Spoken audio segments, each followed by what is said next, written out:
and she's 3. As a matter of fact, started on her birthday of 3 years, and she's 3 years old, with the Drake Center. And I was introduced to the Drake Center with a counselor and a friend of DHR, and she presented the SEEK program, which was Drake Educational Center, which I've been involved with the GED program, and I've been in several educational programs at that time. I mean, before that time. Now, where did you stop in your educational? I mean, where was the cutoff in Well, I had finished, I never finished high school. I did. What grade level were you? It was 8. It was 8th you grade. You 8th grade. So you were a single mom, 8th grade, and you what was going through your head? Did you have doubts? Yes, I did. I had a tremendous amount of doubt. I was headed nowhere because I had no fundamentals of any basic opportunities that I could present to someone that would hire me. I had none. I had zilch. And so you were introduced to the center. Exactly. It was a great program because I'd been involved in several adult education programs because I took my GED twice and did not pass it. And the first time I took the GED, Connie said I was ready, and I went and took it, and I passed it. So it was a tremendous amount of excitement in my life. Your first experience with the Drake Center? Well, I was comfortable. It was a very comfortable atmosphere, and the needs. She knows there's so many needs, and it's just you just adapt to it so well because of the needs that are furnished with the Drake Educational Center, because it's just accompanied to your needs, and it just made me feel comfortable. So that helped a lot to learn and kick back and relax and know that she appreciates someone that's involved in it. She wants involvement, but you want to give her your involvement. You're pursued to do it because of your needs are met with the Drake Center. Connie, tell us about your first impression of Marsha when she came in. Oh, goodness. Do you remember? I'm not really sure that I do, but I do remember when she went to take her test, she was so afraid of getting her results. And that I'll always remember. And I kept saying there were several that went at the same time to take the test, and several had gotten their results. And she said, I'm afraid to look in my mailbox. And I said, Marsha, look in your mailbox, okay?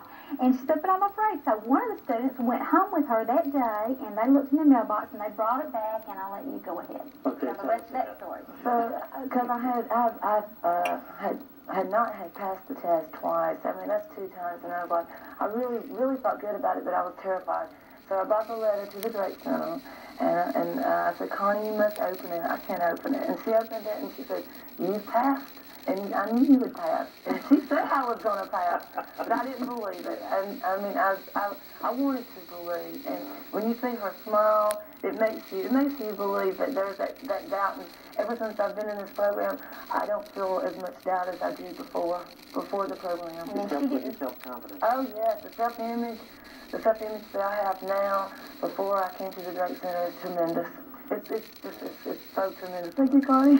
But she didn't stop there. She went on to Gadsden State. Yeah, I want to ask you from there. Okay, well, where to from there? Okay, you got your GED, then what happened? Well, I did.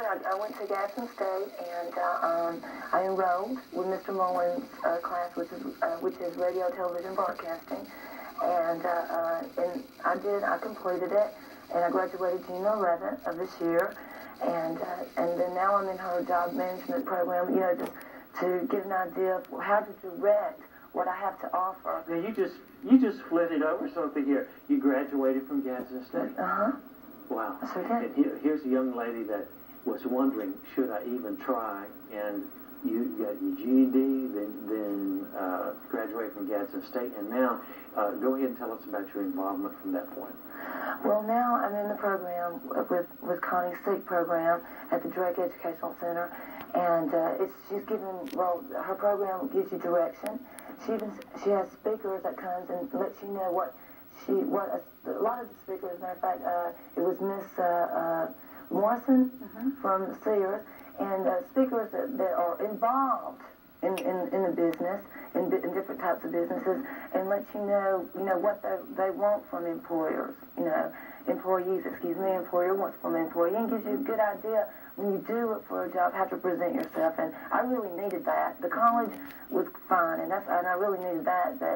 But having also a direction and a way to present myself when I do look for a job can be. It ain't just a job, and then she lets you know. She gives you great ideas, and that when you do get involved, Miss Painter does.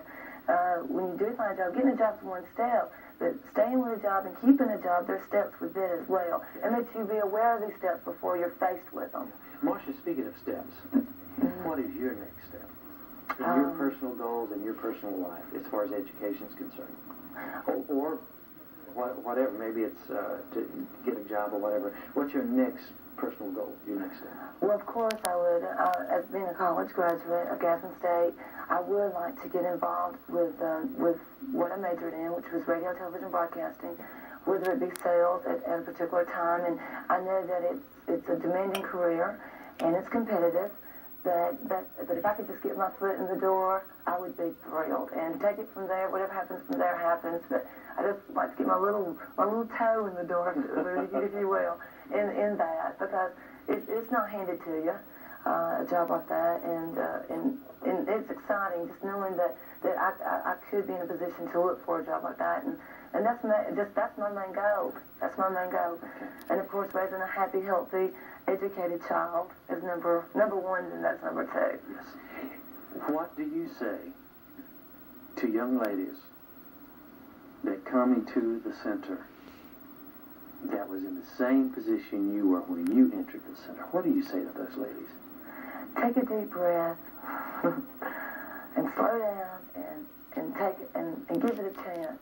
And it could probably be one of the best directions and self-gratification programs that I believe they could ever be involved in. And just give it a chance. Yeah. Just give it a chance. Have you ever said to any of them, if I could do it, you can do it? Exactly. If I can do it, they can do it. Great. That's a great story. Thanks, Marcia. We need to talk about the Seek in detail because there's a lot of people right now watching. I know, if not them for themselves personally, they have a friend or a relative or somebody that, hey, they need to know about this program. Tell us in detail about the Seek program. We've got enough time, I think, to... Okay. The SEEK program is designed, it is funded by a grant, a proposal that was written, and it is designed to help teach, or maybe not teach, but remind work ethics, to allow someone an opportunity to just sit back and listen and discuss in a group setting what is actually expected of one when you go out to get a job, particularly not just a job to have a job, but a job to support your family.